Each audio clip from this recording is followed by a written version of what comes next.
fantastic finish coming. Mayer trying to hang on. Austin Hill is right there. Decision for Mayer is how much do you squeeze Austin here? Do you give him the room and just try to maximize your exit? The push, the shove, the finish to the stage.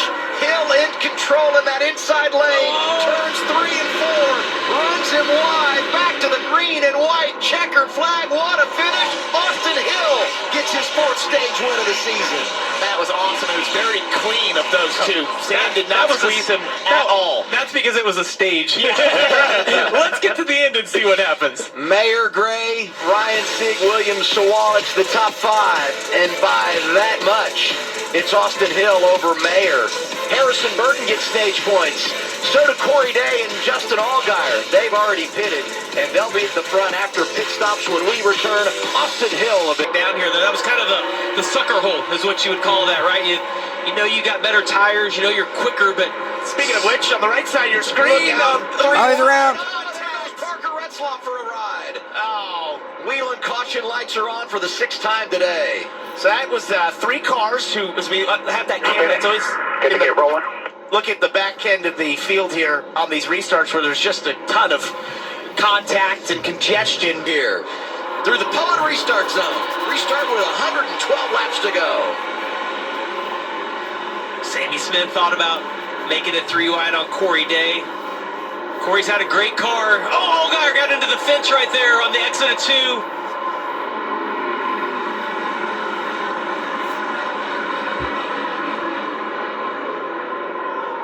Harrison Burton going to the outside right here. Man, he could get stuck up there. You know that he wanted to get in line behind Raja Caruth. Wasn't able to do it. He's just got to fight right there. That's what it does for you. You fight not even trying to just get around Raja, just to stay even so you can get that hole to drop in front of Corey Day like he did down the backstretch. That slots him into 2nd. You can start focusing your laps as everyone dives to the bottom here.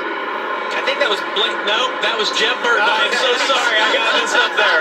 You talked him into that, you know. I blame Parker. Hey, it's time to go full throttle with Sound Gear. Wherever sound is a problem, Sound Gear has the solution. Scan the QR code to learn more at soundgear.com. Turn it up.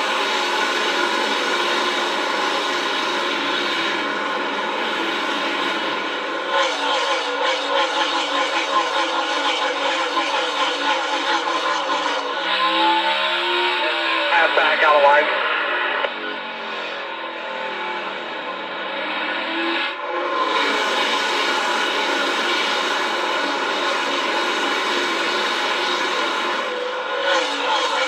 Oh, there's spin. A couple of them. Foley goes around. 28 is Ryan Sieg. Kyle Sieg. Yeah.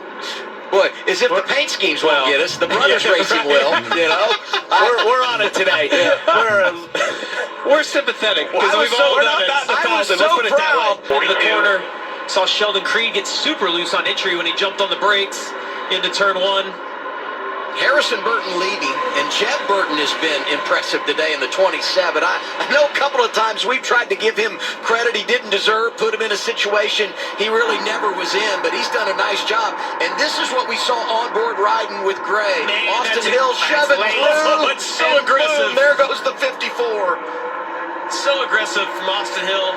Making it 3 wide. Taylor Gray just a kind of an innocent victim right there. Tried to give room. They're just narrow track, narrow groove. How about the other Austin? Austin Green inside the top 10 right now, riding 9. Great run for him, and that's the exact opposite of what we saw at the end of stage 2 between Austin Hill and Sam Mayer. That's the stage 3 time to go full aggression mode to throw it 3 wide on the inside down to 3. So tempting to do, but you usually end up with a bit of contact like they had. 3 wide again at Martinsville. You see William Sawalich throwing it inside of LeVar Scott. Almost getting single filed out here.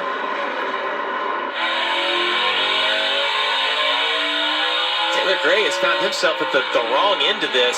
After having a great car and winning here last time we ran at Martinsville. And Dylan, if you remember yesterday during our practice and qualifying coverage, Harrison Burton told you it was the hardest start to a season he's ever had in his career, currently running in the 2nd position. So I asked him how he's handling all of the stress of not starting the season off like anybody expected. And he said, look, I've been through a lot in my career. I go your way. And he pointed to the situation running the 21 Cup car for the Wood brothers, being fired from that. And he said, that experience actually helped me be in a position to know how to lead my team during this time. I can be a support system to them, but he did say a good day here would go a very long way for he and the team. There's no doubt a good attitude is contagious within the shop, and when things aren't going well, driver and the crew chief have to work together to keep all the guys pumped up. It's hard when you're working on those cars every day, all day long, and not getting rewarded for it in results on the weekend. But this, man, you get a good run here. If he can get out of here with a top 5, top 7 finish, that'll fix a lot of issues they're having over there and give everybody a little bit of confidence. Hey, it's really good when you're 17 years old, making your 3rd career start. You can come to Martinsville and quietly deliver. Brent Cruz, who turns 18 on Monday, has been great and quietly getting it done in that 19. And look how clean that race car is as he Yes. looks the inside of Jesse Love. Just a little bit on the left side, but other than that, very clean compared to a lot of these race cars we see out here today with all the bumper tag and how the field's been flipped back and forth with the flipping of stages, the pit strategy. Excellent job by Brent here to have such a clean car.